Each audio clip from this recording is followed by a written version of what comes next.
भगवान शिवाची आणि वासुकी नागाची श्रावण सोमवारची ही पवित्र महाकथा पूर्ण श्रद्धेने ऐकते, तिच्या आयुष्यातील सर्व विषारी संकटांचा कायमचा नाश होते.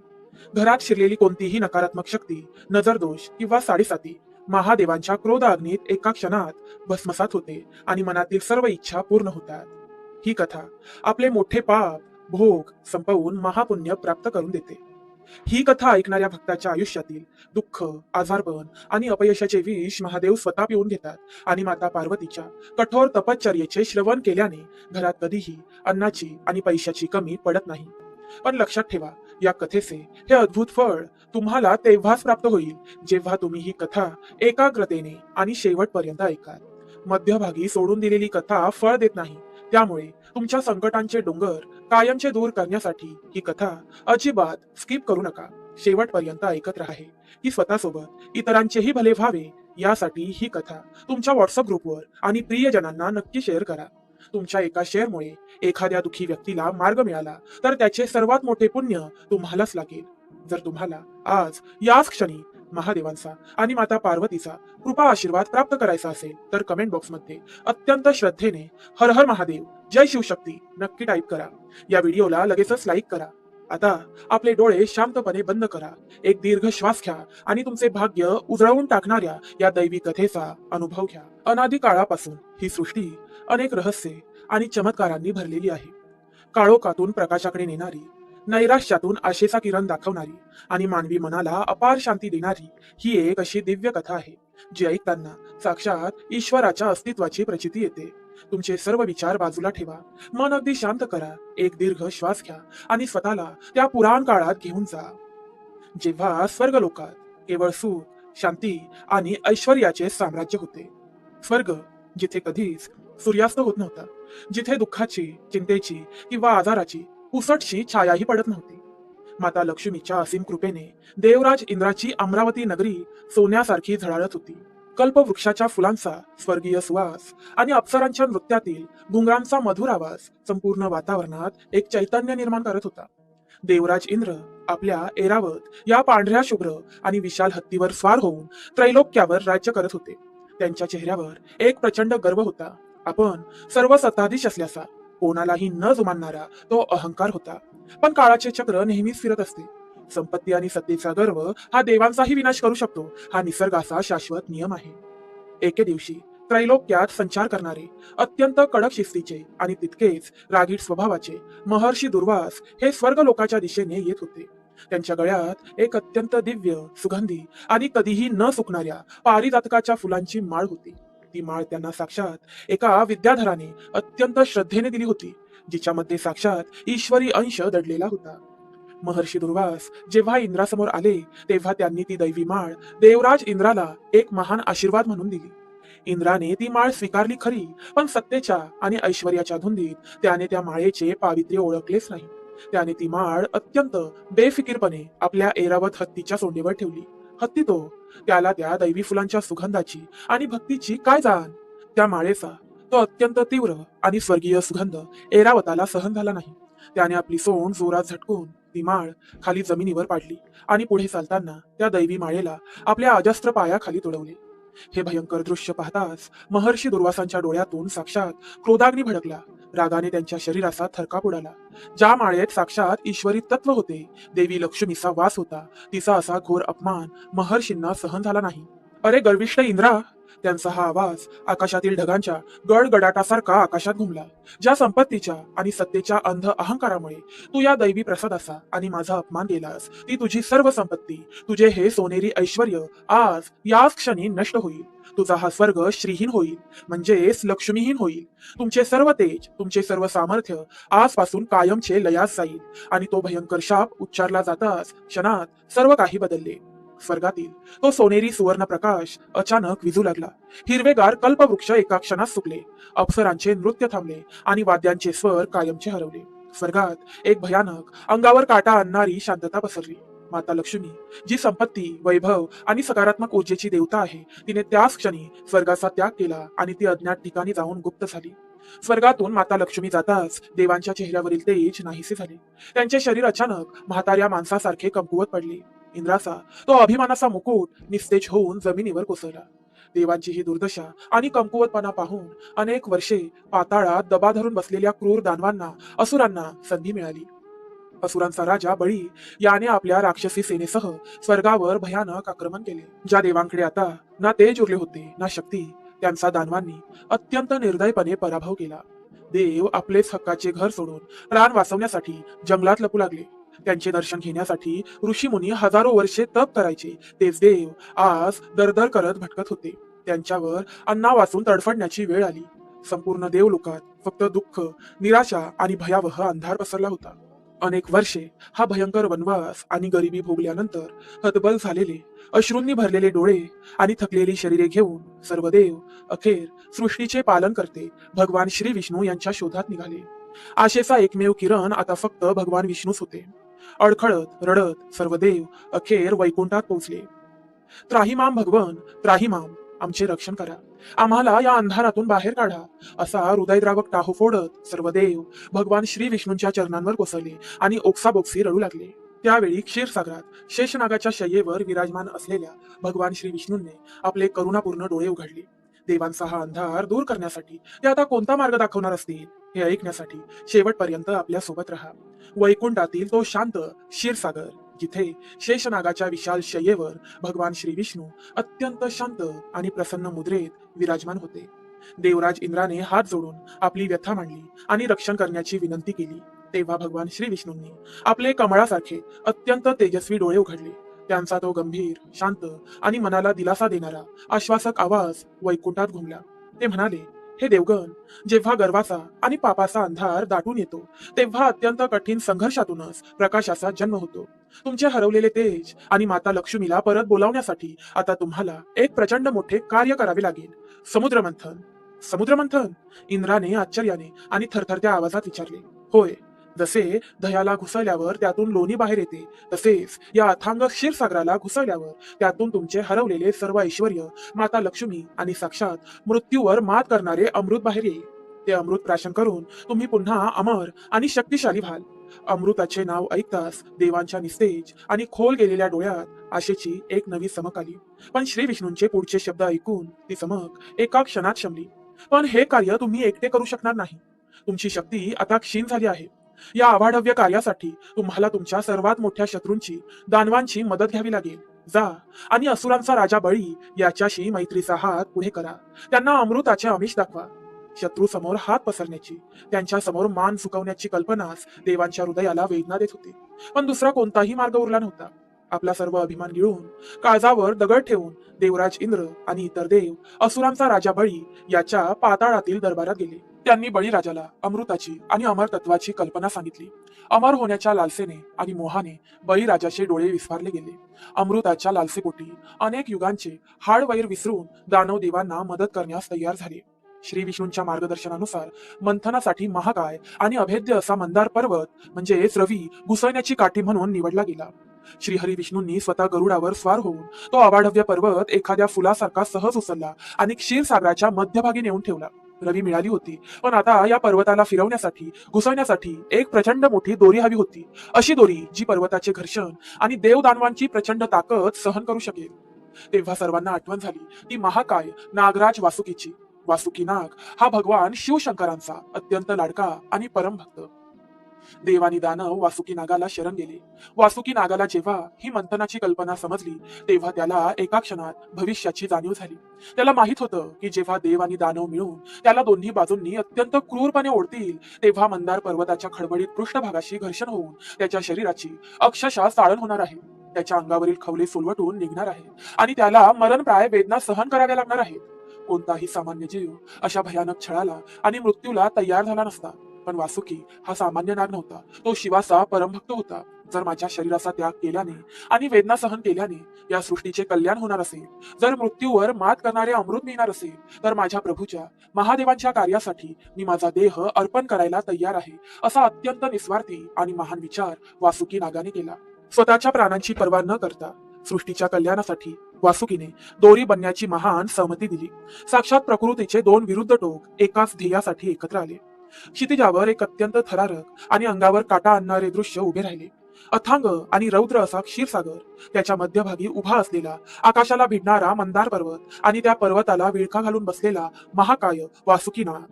मंथनाला सुरुवात होणार तेवढ्यात पुन्हा एक वाद निर्माण झाला. असुरांचा राजा बळी गर्वाने म्हणाला, आम्ही दानव अत्यंत शक्तिशाली आणि श्रेष्ठ आहोत. आम्ही नागाची शेपटी धरणार नाही. हे काम दुबळ्या देवांनी करावे. आम्ही मुखाच्या म्हणजेच तोंडाच्या बाजूला उभे राहू. देवांनी शांतपणे हा अपमान सहन केला आणि ते वासुकी नागाच्या शेपटीला बाजूला जाऊन उभे राहिले. संपूर्ण ब्रह्मांड श्वास रोखून या अद्भुत आणि कधीही न घडलेल्या महायज्ञाची वाट पाहत होते. वासुकी नागाच्या शरीराला ओढून हर हर महादेव असा जयघोष करत मंदार पर्वत फिरू लागला. पर्वताच्या घर्षणाने समुद्राच्या लाटा आकाशापर्यंत उसळू लागल्या.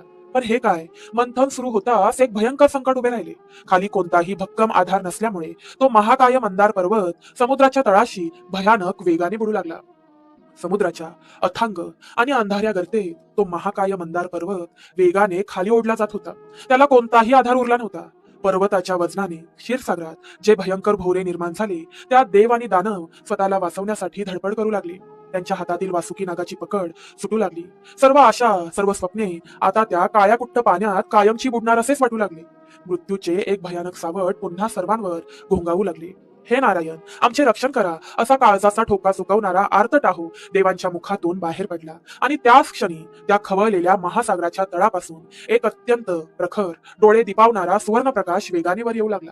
तो प्रकाश इतका दिव्य आणि शांत होता की क्षणभरासाठी त्या प्रलयंकारी लाटाही शांत झाल्या. त्या अथांग पाण्यातून एक अवाढव्य कल्पनेच्या पलीकडचे शेकडो योजने पसरलेले एक महाकाय कासव बाहेर आले. तो साक्षात भगवान श्री विष्णूंचा कूर्म अवतार होता. भगवंताचे ते रूप अत्यंत भव्य पण तेवढेच लोभस आणि शांत होते. अत्यंत लीलया कर्मरूपी भगवंतांनी तो बुडणारा अवाढव्य मंदार पर्वत आपल्या पाठीवर झेलला.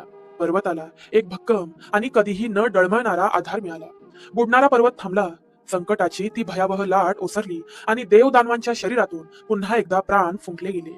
आता नव्या उमेदीने आणि प्रचंड ऊर्जेने देव आणि दानवांनी पुन्हा वासुकी नागाला ओढण्यास सुरुवात केली. आता मंथनाचा वेग आधीपेक्षा हजारो पटींनी वाढला. मंदार पर्वत कूर्मरूपी भगवंताच्या पाठीवर एखाद्या सुदर्शन चक्रासारखा वेगाने फिरू लागला. त्या घर्षणाने जो आवाज निर्माण झाला तो एखाद्या प्रलयंकारी वादळासारखा काळजाचे पाणी करणारा होता. पण या प्रचंड वेगाचा आणि मंथनाचा सर्वात भयंकर आणि जीवघेणा त्रास कोणाला होत असेल तर तो होता वासुकी नागाला. देव आणि दानव वासुकीला प्रचंड ताकदीने दोन्ही बाजूंनी ओढत होते. त्या अमानुष घर्षणाने वासुकीच्या अंगावरील सर्व खवले सोलवटून निघाली. मंदार पर्वताच्या खडबडीत दगडांवर घासल्या गेल्याने त्याच्या अंगातून रक्ताच्या चिळकांड्या उडत होत्या. पर्वतावरील घर्षणाने निर्माण झालेली आगीची उष्णता त्याच्या शरीराला होरपळून काढत होती. वासुकीला इतक्या असह्य वेदना होत होत्या की त्याचे डोळे लालभडक झाले होते आणि त्याचा श्वास गुदमरत होता. कधी कधी तर त्याच्या मुखातून रक्ताच्या गुळण्या बाहेर पडत होत्या. पण तरीही तो महादेवांचा परमभक्त होता. त्याने दात ओठ खाऊन त्या मरणप्राय वेदना सहन केल्या. सृष्टीला वाचवण्यासाठी स्वतःच्या शरीराचे अक्षरशः तुकडे तुकडे होऊ दिले, पण त्याने आपली पकड अजिबात सैल होऊ दिली नाही. वासुकीचा हा अमानुष त्याग पाहून साक्षात स्वर्गातील देवांचेही डोळे पाणावले गेले. मंथनाच्या या प्रचंड वेगामुळे मंदार पर्वतावरील झाडे एकमेकांवर आदळू लागली आणि पर्वतावर मोठा वणवा पेटला. साक्षात देवराज इंद्राला ढगांना पाचारण करावे लागले. इंद्राच्या आज्ञेने ढगांनी पर्वतावर मुसळधार पाऊस पडला. त्या पावसामुळे आग तर विझलीच, पण पर्वतावर असलेल्या हजारो दिव्य औषधी वनस्पतींचा रस पाण्यासोबत वाहून समुद्रात मिसळला. त्या रसाने महासागराचे पाणी दुधासारखे पांढरे शुभ्र झाले आणि संपूर्ण वातावरणात एक स्वर्गीय सुगंध दरवळू लागला. वासुकी नागाला सतत ओढल्यामुळे तोही आता पूर्णपणे थकला होता. वासुकीच्या मुखाच्या बाजूला गर्वाने उभे असलेले दानव आता त्याच्या श्वासातील उष्णतेने होरपळू लागले होते. त्यांना आपल्या चुकीची जाणीव होत होती. समुद्र मंथन आता शिगेला पोहोचले होते. समुद्र आपल्या पोटात दडलेली रहस्ये बाहेर टाकण्यासाठी उकळू लागला होता. सर्वजण श्वास रोखून अमृताची वाट पाहत होते. अचानक समुद्राच्या लाटांचा तो शुभ्र रंग बदलू लागला. दुधासारखा पांढरा शुभ्र समुद्र एका क्षणात काळवंडू लागला. पाण्यातून एक भयंकर कानठळ्या बसवणारा आवाज येऊ लागला. अमृताच्या आधी समुद्राच्या तळाशी लपलेले एक असे प्रलयंकारी सत्य बाहेर येत होते, ज्याची कल्पना ना देवांना होती ना दानवांना. ते सत्य इतके भयानक होते की त्याच्या केवळ स्पर्शाने संपूर्ण सृष्टी जळून खाक होणार होती. आशेने भरलेले डोळे आता पुन्हा एकदा भयाने विस्फारले गेले. काळोख, फक्त काळोख बाहेर येत होता. समुद्राच्या लाटांचा तो शुभ्र रंग आता एका भयानक, गडद, काळ्या आणि हिरवट रंगात बदलला होता. समुद्राच्या गर्भातून कोणताही प्रकाश येत नव्हता, तर येत होता तो मृत्यूचा एक भयंकर, गुदमरवून टाकणारा काळा कुट्ट धूर. तो धूर जसा जसा पाण्याबाहेर येऊ लागला तस तशी समुद्राची पाण्याची पातळी उकळून बुडबुडे येऊ लागले. पाण्याचे रूपांतर वाफेत होत होते, पण ती वाफ म्हणजे जीवन देणारे पांढरे ढग नव्हते, तर तो साक्षात मृत्यूचा जळजळीत श्वास होता. अमृताच्या आधी समुद्राच्या अथांग अंधाऱ्या तळाशी लपलेले जे भयंकर सत्य बाहेर आले होते ते होते विश्वातील सर्वात जहाल, सर्वात प्रलयंकारी, विनाशकारी विष, हलाहल, ज्याला कालकूट विष असेही म्हटले जाते. हे विष म्हणजे केवळ एखादे रसायन नव्हते, तर ते संपूर्ण ब्रह्मांडातील सर्व वाईट गोष्टींचा, नकारात्मकतेचा, पापांचा, तापांचा आणि क्रोधाचा महाभयंकर अर्क होता. सृष्टीच्या आरंभापासून साचलेला तो विनाश आता उफाळून वर आला होता. हलाहल विषाचा तो काळा आणि निळसर धूर वाऱ्याच्या वेगाने दश दिशांना पसरू लागला. त्या धुरांचा पहिला आघात वासुकी नागाच्या मुखाजवळ उभ्या असलेल्या गर्विष्ठ दानवांवर झाला. काही क्षणांपूर्वी अमृताची स्वप्ने पाहणारे ते शक्तिशाली दानव त्या विषाच्या केवळ वाफेनेच छाती पकडून जमिनीवर कोसळू लागले. त्यांच्या शरीराची अक्षरशः लाही लाही होत होती.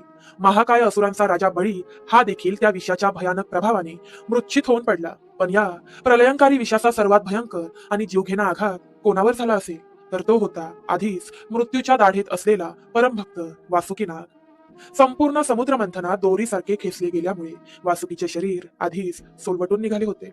त्याच्या अंगातून रक्ताच्या धारा वाहत होत्या आणि त्यातच हा हलाहल विषाची ती प्रखर, कोट्यवधी सूर्यांसारखी उष्णता वासुकीच्या त्या उघड्या जखमांवर आदळली. विषाच्या त्या भयंकर दाहाने वासुकी नागाचे ते विशाल शरीर अक्षरशः कोळशासारखे जळून काळे पडू लागले. वेदनेच्या सर्वोच्च सीमेवर जाऊन वासुकी अर्धमेला होऊन जमिनीवर कोसळला. त्याच्या डोळ्यातून अश्रू वाहत होते, पण तरीही त्याच्या हृदयात फक्त महादेवांचे नामस्मरण सुरू होते. पलीकडे वासुकीच्या शेपटीच्या बाजूला असलेल्या देवांची अवस्था देखील वेगळी नव्हती. आधीच शापामुळे कमकुवत झालेले देव त्या विषाची भयंकर उष्णता सहन करू शकले नाहीत. देवराज इंद्राचे डोळे पांढरे पडले, शरीरातील त्राण संपले आणि देवांची सेना एका पाठोपाठ एक जमिनीवर कोसळू लागली. हलाहल विषाचा प्रकोप एवढा भयंकर होता की त्याचा प्रभाव केवळ क्षीरसागरापुरता मर्यादित राहिला नाही. तो मृत्यूचा काळाकुट्ट धूर आकाशाकडे झेपावला. निळे आकाश आणि शुभ्र ढग क्षणार्धात काळे आणि लाल भडक झाले. सूर्य आणि चंद्राचे तेज झुकायले गेले, जणू सृष्टीवर कायमचे ग्रहण लागले. त्या विषाच्या उष्णतेने नद्या आणि सरोवरे आटायला लागली. हिरवीगार जंगले काही सेकंदात जळून खाक होऊ लागली. निष्पाप प्राणी, उडणारे पक्षी आणि सामान्य मानव भयानक वेदनेने तडफडून प्राण सोडू लागले. साक्षात मृत्यूने आपले काळेभोर पंख संपूर्ण सृष्टीवर पसरले होते. त्रैलोक्यात एकच हृदय पिळवटून टाकणारा हाहाकार उडाला. वाचवा, कोणीतरी वाचवा, प्रभू दया करा, असा कातर आणि वेदनामय आवाज प्रत्येक दिशेने येऊ लागला. पण या प्रलयापासून वाचवणार कोण? कारण स्वतः मृत्यूचे देवता यमराजही हतबल झाले होते. हे विष इतके जहाल होते की साक्षात ब्रह्मदेव आणि भगवान श्रीहरी विष्णू यांच्या शरीरालाही त्याचा प्रचंड दाह जाणवू लागला. जर हे विष आणखी काही क्षण असेच पसरत राहिले तर संपूर्ण ब्रह्मांड जळून खाक होईल आणि पुन्हा कधीही जीवनाची पहाट होणार नाही. हे भयानक सत्य सर्वांना उमगले. अमृताची लालसा आता फक्त जगण्याच्या भिकेत बदलली होती. सर्वजण हतबल होते. आशेचा कोणताही किरण उरला नव्हता. तेव्हा साक्षात भगवान श्री विष्णू अत्यंत गंभीर आवाजात म्हणाले, या महाविनाशापासून, या हलाहल विषाच्या प्रकोपापासून आता फक्त एकच शक्ती या ब्रह्मांडाला वाचवू शकते. ज्यांनी मृत्यूलाही जिंकले आहे, ते काळाचेही काळ आहे, ते महाकाल, कैलासपती भगवान शिवशंकर. केवळ तेच या विषाचा दाह शांत करू शकतात. धावा, कैलासाकडे धावा. जळणारी सृष्टी, तडफडणारे जीव आणि मृत्यूचे ते भयानक तांडव मागे सोडून उरलेले देव, ऋषीमुनी आणि स्वतः ब्रह्मदेव व श्री विष्णू एका आशेने हिमालयाच्या दिशेने बर्फाच्छादित कैलास पर्वताकडे धाव घेऊ लागले. सर्वांच्या मुखात आता फक्त एकच नाव होते, ओम नमः शिवाय, त्राहिमाम महादेव त्राहिमाम. पण कैलासावर बसलेले महादेव हे विष कसे शांत करणार होते? कारण हे विष जर त्यांनी गेलं असतं तर महादेवांच्या पोटात असलेली सृष्टी नष्ट झाली असती आणि जर त्यांनी बाहेर टाकलं असतं तर बाहेरचं जग जळून खाक झालं असतं. मग आता यातून मार्ग कसा निघणार? बर्फाच्छादित कैलास पर्वत जळणाऱ्या आणि हाकार उडालेल्या सृष्टीपासून दूर एक अत्यंत शांत, शीतल आणि पवित्र ठिकाण. मृत्यूचे ते भयानक तांडव मागे सोडून सर्व देव, ऋषीमुनी आणि स्वतः श्री विष्णू कैलासावर पोहोचले, जिथे भगवान शिवशंकर अत्यंत शांत मुद्रेत डोळे मिटून ध्यानात बसले होते. त्यांच्या चेहऱ्यावर संपूर्ण विश्वाची शांतता विलसत होती. बाजूलाच जगन्माता माता पार्वती विराजमान होती. देवांच्या आर्त, रडवेल्या आणि वेदनामय हाकेने महादेवांची समाधी भंग पावली. त्यांनी आपले करुणापूर्ण डोळे उघडले. भगवान श्री विष्णूंनी हात जोडून संपूर्ण परिस्थिती सांगितली. हे महादेवा, हे भोलेनाथ, क्षीरसागरातून निघालेल्या हलाहल विषाने संपूर्ण सृष्टीला विळखा घातला आहे. त्रैलोक्य जळून खाक होत आहे. आता केवळ तुम्हीच या प्रलयातून आमचे रक्षण करू शकता. हे विष पेलण्याचे सामर्थ्य या चराचरात केवळ तुमच्याकडेच आहे. देवांचे ते कावरे बावरे चेहरे आणि जळणारी सृष्टी पाहून महादेवांचे हृदय करुणेने भरून आले. त्यांनी अत्यंत शांतपणे आणि प्रेमळपणे माता पार्वतीकडे पाहिले. माता पार्वतीनेही आपल्या डोळ्यातूनच त्यांना सहमती दिली. महादेव स्मित हास्य करत गंभीर पण आश्वासक आवाजात म्हणाले, हे नारायण, जेव्हा कुटुंबावर संकट येते तेव्हा कुटुंबाच्या प्रमुखाने ते संकट स्वतःवर घेणे हाच त्याचा धर्म असतो. ही संपूर्ण सृष्टी माझाच अंश आहे, माझेच लेकरं आहे, त्यामुळे या विषाचा स्वीकार मी स्वतः करेन. महादेवांचे ते निस्वार्थ शब्द ऐकून देवांच्या डोळ्यातून कृतज्ञतेचे अश्रू वाहू लागले. भगवान शिवशंकर जागेवरून उठले आणि एका क्षणात क्षीरसागराच्या तीरावर प्रकट झाले. तिथे हलाहल विष आपल्या सर्वात भयंकर आणि रौद्र रूपात उसळत होते. ज्या विषाच्या एका थेंबाच्या वाफेने देव दानव मूर्छित पडले होते, ते संपूर्ण विष महादेवांनी अत्यंत लीलया आपल्या दोन्ही हातांची ओंजळ करून त्यात गोळा केले. साक्षात मृत्यूचा तो महासागर महादेवांच्या एका ओंजळीत सामावला होता. संपूर्ण ब्रह्मांडाने आपला श्वास रोखून धरला. देवांनी भीतीने डोळे मिटून घेतले आणि भगवान शिवाने ती विषाची ओंजळ आपल्या मुखात ओतली आणि जगाच्या कल्याणासाठी ते प्रलयंकारी विष हसत हसत प्राशन केले. पण इथेच एक मोठे धर्मसंकट उभे राहिले. जर ते महाभयंकर विष महादेवांच्या पोटात गेले असते तर त्यांच्या उदरात दडलेले संपूर्ण ब्रह्मांड आणि सर्व जीव जळून भस्मसात झाले असते, आणि जर त्यांनी ते विष बाहेर फेकले असते तर बाहेरील सृष्टी नष्ट झाली असती. हे जाणताच साक्षात आदिशक्ती जगन्माता पार्वतीने अत्यंत वेगाने पुढे येऊन आपला उजवा हात महादेवांच्या कंठावर गळ्यावर ठेवला. मातेच्या ते एका अलौकिक स्पर्शाने आणि तिच्या शक्तीने ते प्रलयंकारी विष महादेवांच्या गळ्यातच थांबले. ते विष ना खाली गेले ना बाहेर आले. त्या हलाहल विषाची उष्णता आणि दाहकता इतकी प्रचंड होती की साक्षात महाकाल असलेल्या शिवाचाही थरकाप उडाला. त्या विषाच्या अत्यंत तीव्र प्रभावामुळे महादेवांचा गोरापान आणि कापूर गौर कंठ पूर्णपणे निळा पडला. विषाचा तो भयंकर दाह त्यांनी आपल्या गळ्यात कायमचा धारण केला आणि सृष्टीला जीवनदान दिले. त्यांच्या या निळ्या पडलेल्या गळ्यामुळेच संपूर्ण जगाने त्यांना नीलकंठ या नावाने पुकारण्यास सुरुवात केली. प्रेमळ भक्तांनो, तुम्हाला जर ही कथा आवडत असेल तर प्रेमाने कमेंट बॉक्समध्ये टाईप करा, हे नीलकंठा कृपा करा. बघा, तुमच्या सर्व इच्छा पूर्ण होतील. हे दृश्य पाहून स्वर्ग, पृथ्वी आणि पाताळातून भक्तीचा आणि कृतज्ञतेचा महापूर आला. पण या सगळ्यात साक्षात महादेवाची नजर एका अशा जीवाकडे गेली जो खऱ्या अर्थाने या महायज्ञाचा मुकनायक होता. तो जीव होता मरणासन्न अवस्थेत जमिनीवर पडलेला परमभक्त वासुकीनाग. संपूर्ण समुद्र मंथनात देव आणि दानवांनी दोरीसारखे खेचल्यामुळे वासुकीचे संपूर्ण शरीर सोलवटून निघाले होते आणि त्यातच हलाहल विषाच्या भयंकर उष्णतेने त्याचे विशाल शरीर अक्षरशः कोळशासारखे जळून खाक झाले होते. रक्ताच्या थारोळ्यात पडलेला वासुकी अखेरचे श्वास घेत होता, तरीही त्याचे डोळे महादेवांकडेच लागून राहिले होते. स्वतःच्या जीवाची पर्वा न करता सृष्टीच्या कल्याणासाठी वासुकीने दिलेले हे सर्वोच्च बलिदान महादेवांपासून लपून राहिले नाही. महादेवांचे हृदय करुणेने वात्सल्याने भरून आले. ते अत्यंत प्रेमाने खाली वाकले आणि त्यांनी आपल्या हाताने वासुकी नागाला स्पर्श केला. महादेवांच्या त्या एका दैवी आणि प्रेमळ स्पर्शाने वासुकीच्या शरीरावरील सर्व उघड्या जखमा एका क्षणात भरून निघाल्या. त्याची वेदना संपली आणि त्याचे शरीर पुन्हा पहिल्यासारखे तेजस्वी झाले. भगवान शिवशंकर अत्यंत प्रसन्न आणि गहिवरून वासुकीला म्हणाले, हे नागराजा, या महायज्ञात तू स्वतःच्या प्राणांची आहुती दिलीस. सृष्टीला वाचवण्यासाठी तू जो प्रचंड त्रास सहन केलास तो माझ्या विषप्राशना इतकाच महान आहे. तुझ्या या निस्वार्थ भक्तीवर मी प्रचंड प्रसन्न आहे. आजपासून तू केवळ एक नाग राहणार नाहीस, तर तू माझ्या कंठाचा सर्वात प्रिय अलंकार बनून राहशील. जिथे मी असेन तिथे तू असशील. आणि त्याच क्षणी भगवान शिवशंकरांनी वासुकी नागाला अत्यंत प्रेमाने उचलून आपल्या निळ्या पडलेल्या कंठाभोवती 3 वेळा गुंडाळून कायमचे धारण केले. महादेवांच्या गळ्यात नागाला जे सर्वोच्च आणि कायमचे स्थान मिळाले ते या नागराजाच्या अतुलनीय त्यागामुळेच. सृष्टी तर वाचली होती, पण संकट अजूनही पूर्णपणे टळले नव्हते. विषाने जगाला वाचवले असले तरी त्या हलाहलाची उष्णता इतकी भयंकर होती की आता स्वतः महादेवांच्या आणि त्यांच्या गळ्यातील वासुकी नागाच्या शरीराचा प्रचंड दाह म्हणजे जळजळ होऊ लागला होता. त्यांच्या अंगातून घामाच्या धारा वाहू लागल्या. महादेवाची आणि वासुकीची ही तडफड आता कोणालाही पाहवत नव्हती. हा भयानक दाह आता कसा शांत करायचा? हलाहल विषाची उष्णता कोट्यवधी सूर्यांच्या आगी इतकी भयंकर होती. ते विष जरी माता पार्वतीच्या स्पर्शाने महादेवांच्या कंठात थांबले असले तरी त्याचा दाह आता त्यांच्या संपूर्ण शरीरात भिनू लागला होता. त्यांच्या त्या निळाशार पडलेल्या कंठातून जणू आगीच्या ज्वाला बाहेर येत आहेत असे वाटू लागले. केवळ महादेवच नाही तर त्यांच्या गळ्याभोवती प्रेमाने विळखा घालून बसलेल्या परमभक्त वासुकी नागालाही या भयानक उष्णतेचा प्रचंड त्रास होऊ लागला.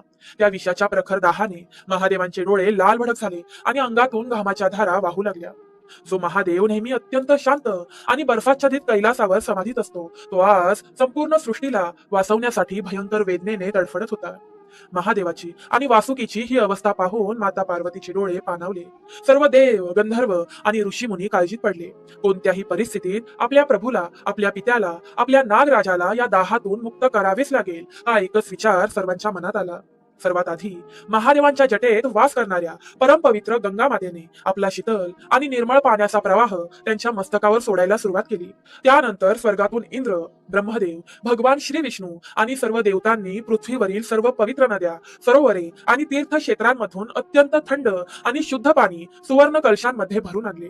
अत्यंत प्रेमाने, भक्तीने आणि डोळ्यात कृतज्ञतेचे अश्रू घेऊन त्यांनी ते थंड पाणी महादेवांच्या मस्तकावर आणि त्यांच्या गळ्यातील वासुकी नागावर ओतण्यास सुरुवात केली. ओम नमः शिवाय, ओम नमः शिवाय या मंत्राच्या अखंड आणि लयबद्ध गजराने तो परिसर दुमदुमू लागला. तो साक्षात जगातील पहिला जल अभिषेक होता. हा अभिषेक केवळ एक विधी नव्हता, तर भक्तांनी आपल्या देवाला दिलेला प्रेमाचा आणि आधाराचा ओलावा होता. तरीही विषाची उष्णता इतकी भयानक होती की केवळ पाण्याने ती पूर्णपणे शांत होत नव्हती. तेव्हा साक्षात कामधेनू माता आणि पृथ्वीवरील सर्व गोमाता तिथे प्रकट झाल्या. गायीचे कच्चे दूध हे निसर्गातील सर्वात शीतल, शुद्ध आणि सात्विक अमृत मानले जाते. त्या सर्व गायींनी आपल्या पानातून स्त्रवणारे अमृततुल्य थंडगार कच्चे दूध महादेवांवर आणि वासुकी नागावर अखंडपणे अर्पण करण्यास सुरुवात केली. दुधाच्या त्या पांढऱ्या शुभ्र स्फटिकासारख्या धारेने आणि त्याच्या विलक्षण शीतलतेने महादेवांच्या आणि वासुकी नागाच्या शरीराची जळजळ हळूहळू शांत होऊ लागली. त्यांच्या चेहऱ्यावरील वेदनेच्या रेषा पुसल्या जाऊन तिथे पुन्हा तीच ईश्वरी लोभस शांतता दिसू लागली. याच वेळी अजून एक अद्भुत घटना घडली. चंद्रदेव, जे निसर्गात शीतलता आणि मनाच्या शांतीचे प्रतीक आहेत, ते स्वतः तिथे आले. महादेवांनी त्या चंद्राला आपल्या मस्तकावर धारण केले आणि ते कायमचे चंद्रशेखर झाले. चंद्राच्या त्या अमृतमय आणि शीतल सान्याने महादेवांच्या शरीराला एक परमोच्च थंडावा मिळाला. ज्या काळात हा सर्व अद्भुत आणि शांत करणारा प्रसंग घडत होता, तो पवित्र महिना होता श्रावण. साक्षात निसर्गानेही आपल्या या पालनकर्त्याला शांत करण्यासाठी आकाशातून श्रावणाच्या रिमझिम आणि शीतल पावसाची पखरण सुरू केली होती. हलाहल विषाच्या वाफेने जी धरती तापून करपली होती, ती आता श्रावणाच्या पहिल्या पावसाने शांत झाली. सर्वत्र मखमली, चैतन्यमय हिरवळ पसरली आणि मातीचा एक अत्यंत सुगंधी, मनाला भुरळ पाडणारा सुगंध दरवळू लागला. निसर्गातील प्रत्येक पान, प्रत्येक फूल महादेवाला वंदन करत होते. महादेवांना बेलाची पाने अत्यंत प्रिय आहेत, कारण बेलाच्या पानांमध्येही विष शोषून घेण्याची आणि थंडावा देण्याची नैसर्गिक शक्ती असते. देवांनी ती त्रिदलाची बेल पाने महादेवांच्या पिंडीवर वाहिली. चंद्रामुळे तो वार होता सोमवार आणि महिना होता श्रावण. महादेवांनी सृष्टीसाठी जे महाभयंकर विष स्वतःच्या गळ्यात पचवले आणि जो असह्य दाह सहन केला, त्याच्या प्रती एक अखंड कृतज्ञता म्हणून त्यांना आणि त्यांच्या गळ्यातील वासुकी नागाला थंडावा देण्यासाठी तेव्हापासूनच शिवलिंगावर थंड जल आणि कच्च्या दुधाचा अभिषेक करण्याची ही महान परंपरा सुरू झाली. आणि ज्या दिवशी वासुकी नागाचा दाह शांत करून त्याला नवीन नवजीवन दिले गेले, तो पवित्र दिवस होता नागपंचमी. याच अलौकिक दिवशी जन्म झाला एका अत्यंत पवित्र, मंगलमय आणि भक्तीने ओतप्रोत भरलेल्या श्रावण सोमवार आणि नागपंचमीच्या महान परंपरेचा. तो दुधाचा अभिषेक, ती बेलाची पाने आणि ती श्रावणातील शांतता, हे सर्व साक्षात एका परम शांतीचा अनुभव देत होते. पण या सर्व मंथनातून, महादेवांच्या आणि वासुकी नागाच्या या त्यागातून सामान्य मानवाला काय मिळाले? आज आपण श्रावण सोमवार आणि नागपंचमी का करतो? या व्रताने माणसाचे दारिद्र्य, दुःख, कुंडलीतील कालसर्प दोष कसे नष्ट होतात, याचे एक अत्यंत हृदयस्पर्शी आणि जीवन बदलून टाकणारे रहस्य आता उलगडणार होते. तो श्रावणाचा पहिला सोमवार आणि नागपंचमीचा पवित्र दिवस होता. देव, गंधर्व आणि निसर्गाने मिळून केलेल्या जल अभिषेकाने आणि दुधाच्या धारेने महादेव आणि वासुकी नागाचा तो भयंकर दाह शांत झाला होता. महादेवांनी आपले अत्यंत शांत आणि करुणापूर्ण डोळे उघडले. त्यांनी पाहिलं की सर्व देव, मानव, पशुपक्षी अत्यंत कृतज्ञतेने, भक्तिभावाने त्यांच्या समोर नतमस्तक झाले आहेत. महादेवांनी आणि वासुकी नागाने मृत्यूचे विष पिऊन जगाला जगवले होते. याच क्षणी साक्षात महादेवाने मानव जातीला एक चिरंजीव आशीर्वाद दिला आणि श्रावण सोमवार व नागपंचमीचे हे व्रत खऱ्या अर्थाने मानवी जीवनाचे तारणहार बनले. आपले हे मानवी आयुष्यही एका अथांग महासागरासारखेच आहे आणि आपले दैनंदिन जीवन हे एक समुद्र मंथनच आहे. आपल्या मनात रोज चांगले विचार, वाईट विचार, स्वार्थ, लालसा यांचे सतत मंथन सुरू असते. जगण्याच्या या सततच्या धडपडीत अनेकदा ताणतणाव, चिंता, दुःख, राग, आजारपण, दारिद्र्य रूपी हलाहल विष बाहेर येते. हे दुःखाचे विष माणसाला आतून जाळून टाकते, त्याला नैराश्याच्या अंधाराच्या गर्तेत ढकलते अशा वेळी जेव्हा एखादा संकटाने खसलेला, दुःखाने व्यापलेला पण आशेचा किरण शोधणारा भक्त श्रावण महिन्यातील सोमवारी आणि नागपंचमीच्या दिवशी महादेवाच्या मंदिरात पाऊल ठेवतो, तेव्हा खऱ्या अर्थाने त्याच्या आयुष्यातील अंधार दूर होण्यास सुरुवात होते. मंदिरात प्रवेश करताच तिथे असलेली ती सात्विक सकारात्मक ऊर्जा क्षणात मनातील सर्व कोलाहल, भीती, चिंता शांत करते. जेव्हा तो भक्त अत्यंत श्रद्धेने डोळ्यात पाणी आणून शिवलिंगावर आणि नागदेवतेवर थंड पाण्याचा किंवा गाईच्या कच्च्या दुधाचा अभिषेक करतो आणि एक त्रिदलाचे बेलाचे पान वाहतो, तेव्हा तो केवळ एक पूजा किंवा विधी करत नसतो, तर तो साक्षात महादेव आणि वासुकी नागाला सांगत असतो, माझ्या कल्याणासाठी, या सृष्टीला वाचवण्यासाठी हजारो वर्षांपूर्वी तुम्ही जे प्रलयंकारी विष पचवले त्याबद्दल ही माझी छोटीशी कृतज्ञता. माझ्या या पाण्याने, या दुधाने तुमचा तो दाह, ती जळजळ शांत होऊ दे. भक्ताच्या या एका निर्मळ आणि निस्वार्थी भावनेवर भोलेनाथ आणि नागदेवता इतके प्रसन्न होतात की ते भक्ताच्या आयुष्यातील सर्व हलाहल, म्हणजेच त्याचे शारीरिक आजार, त्याच्या घरातील सर्व नकारात्मक शक्ती, आर्थिक दारिद्र्य, त्याच्यावरील सर्व संकटे एका क्षणात स्वतःकडे ओढून घेतात. शिवलिंगावरून जो दुधाचा पाण्याचा अभिषेक खाली ओघळतो, त्या पवित्र प्रवाहाबरोबरच भक्ताची सर्व पापे, त्याचे दुःख आणि मनातील अनामिक भीती कायमची वाहून जाते. महादेवाला केलेल्या केवळ एका स्पर्शाने त्या भक्ताला साक्षात अमृता समान जगण्याची नवी ऊर्जा आणि अढळ मन शांती मिळते.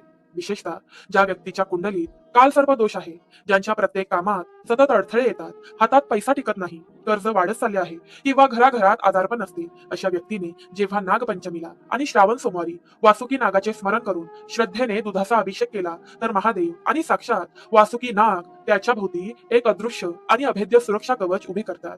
त्याच्या पाठीमागची साडेसाती नजरदोष कायमचा नष्ट होतो. घरात कधीही पैशांची आणि अन्नाची कमी पडत नाही, कारण ज्या महादेवाने आणि नागराजाने स्वतः विष पिऊन जगाला सुख आणि संपत्ती दिली, त्या आपल्या दारात आलेल्या कोणत्याही भक्ताला कधीही कधीही रिकाम्या हाताने परत पाठवत नाही. श्रावण सोमवारची आणि नागपंचमीची ही भक्ती मनुष्याला कितीही मोठ्या संकटांशी लढण्याचे आणि दुःखावर मात करण्याचे अफाट बळ देते. पण हा श्रावण महिना आणि हा श्रावण सोमवार केवळ महादेवाच्या या एकाच महान त्यागाचा साक्षीदार नाही.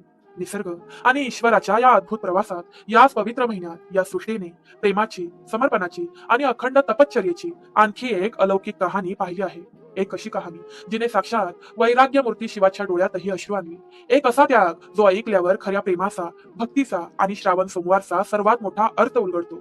ती कहाणी होती साक्षात आदिशक्तीची, अमर प्रेमाची, माता सती आणि पार्वतीची. सृष्टीच्या आरंभीच्या काळात प्रजापती दक्ष याने एका अत्यंत भव्य महायज्ञाचे आयोजन केले होते. दक्ष हा प्रचंड गर्विष्ठ होता. भगवान शिवशंकर हे स्मशानात राहतात, अंगाला भस्म लावतात आणि वैराग्यासारखे जगतात, याचा दक्षाला प्रचंड तिरस्कार होता. याच अहंकारातून त्याने आपलीच कन्या माता सती आणि जावई भगवान शिव यांना यज्ञाचे आमंत्रण दिले नाही. तरीही पित्याच्या प्रेमापोटी माता सती न बोलावता त्या यज्ञात गेली. पण तिथे पोहोचल्यावर तिने जे पाहिलं त्याने तिचे हृदय पिळवटून निघाले. भर सभेत प्रजापती दक्षाने महादेवांबद्दल अत्यंत अपमानकारक, कटू आणि विषारी शब्द उच्चारले. सर्व देव निमूटपणे तो अपमान ऐकत होते. एका निस्सीम प्रेम करणाऱ्या पत्नीसाठी आपल्या पतीचा अपमान हा मृत्यूहूनही भयंकर असतो. ज्या महादेवाने संपूर्ण सृष्टीचा भार उचलला, त्याचाच अपमान ज्या देहाने ऐकला, तो देह आता सतीला नकोसा झाला. ज्या पित्याने माझ्या पतीचा अपमान केला, त्याच्या रक्ताचा अंश असलेला हा देह मी याच क्षणी त्याग करत आहे, असे गरजून माता सतीने डोळे मिटले. तिने अत्यंत क्रोधाने आणि दुधाच्या धारेसारख्या पवित्र योग मार्गाने स्वतःच्या शरीरातून योग अग्नी म्हणजे अंतर्गत ऊर्जा प्रज्वलित केला आणि त्या भयानक आगीत स्वतःच्या देहाची आहुती दिली. सतीच्या या अचानक आणि भयंकर विरहाने साक्षात महाकालही कोलमडून गेले. ज्याच्यावर आपण जीवापाड प्रेम करतो, ती व्यक्ती अचानक सोडून गेल्यावर जी अथांग पोकळी निर्माण होती, तीच पोकळी महादेवांच्या आयुष्यात निर्माण झाली.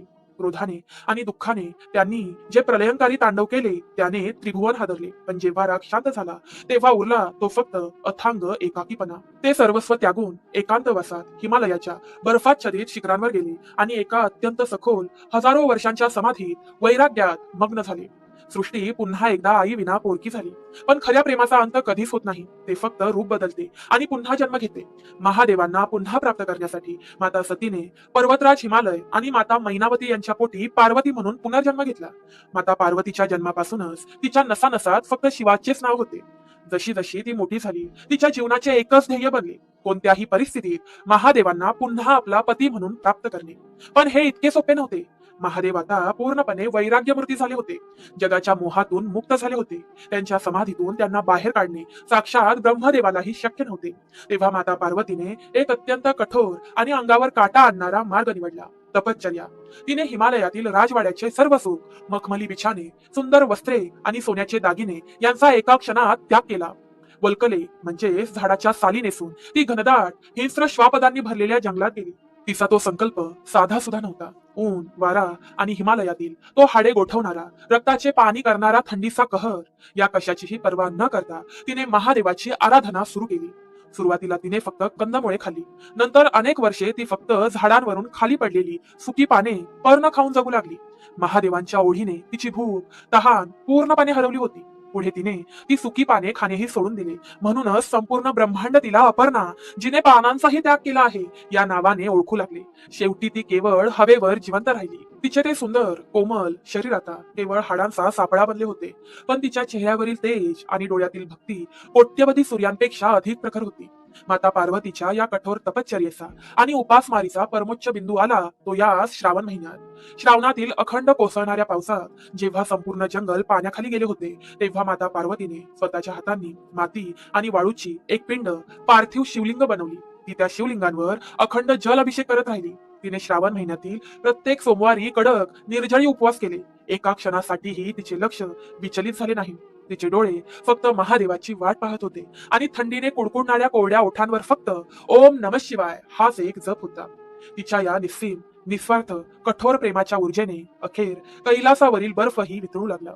तिच्या भक्तीच्या आगीने महादेवांची समाधी अखेर भंग पावली. ज्या प्रेमाने स्वतःचे अस्तित्व विसर्जित केले, सर्वस्वाची राख रांगोळी केली, त्या अथांग प्रेमापुढे साक्षात देवही नतमस्तक झाला. भगवान शिवशंकर स्वतः एका तेजस्वी रूपात माता पार्वती समोर प्रकट झाले. त्यांनी अत्यंत प्रेमाने तिच्या त्यागाचा सन्मान करत तिला आपली अर्धांगिनी म्हणून स्वीकारले. शिव आणि शक्तीचे पुन्हा एकदा मिलन झाले आणि सृष्टीला तिची जगन्माता परत मिळाली. म्हणूनच श्रावण महिना आणि विशेषतः श्रावण सोमवार महादेवाला सर्वात जास्त प्रिय आहे, कारण याच काळात त्यांना त्यांच्या पार्वतीचे निर्मळ प्रेम आणि साथ मिळाली होती. यामुळेच आजही जे भक्त, तरुण, तरुणी किंवा विवाहित जोडपी श्रावण सोमवारचे व्रत अत्यंत श्रद्धेने करतात, त्यांच्या आयुष्यात माता पार्वती आणि भगवान शिवशंकरांसारखे अतूट प्रेम, सुख आणि समाधान लाभते. वैवाहिक आयुष्यातील सर्व संकटे, मतभेद आणि दुरावा दूर करण्यासाठी हे व्रत एक संजीवनी मानले जाते. ही कथा आपल्याला जगण्याचे सर्वात मोठे सार शिकवते. जगात त्याग, प्रेम आणि भक्तीपेक्षा मोठी कोणतीही शक्ती नाही. जेव्हा जीवन अत्यंत कठीण वाटेल, संकटांचे हलाहल विष तुम्हाला जाळू पाहिल, आशेचा कोणताही किरण दिसणार नाही आणि तुम्ही आतून पूर्णपणे तुटाल, तेव्हा फक्त डोळे मिटा आणि त्या नीलकंठाचे, त्या माता पार्वतीच्या तपश्चर्येचे स्मरण करा. तुमचा प्रत्येक श्रावण सोमवार तुम्हाला त्या अथांग शांततेकडे घेऊन जाईल, जिथे फक्त प्रकाश आहे, आनंद आहे आणि आहे तो फक्त शिवाचा शाश्वत, कधीही न संपणारा. श्री स्वामी समर्थ.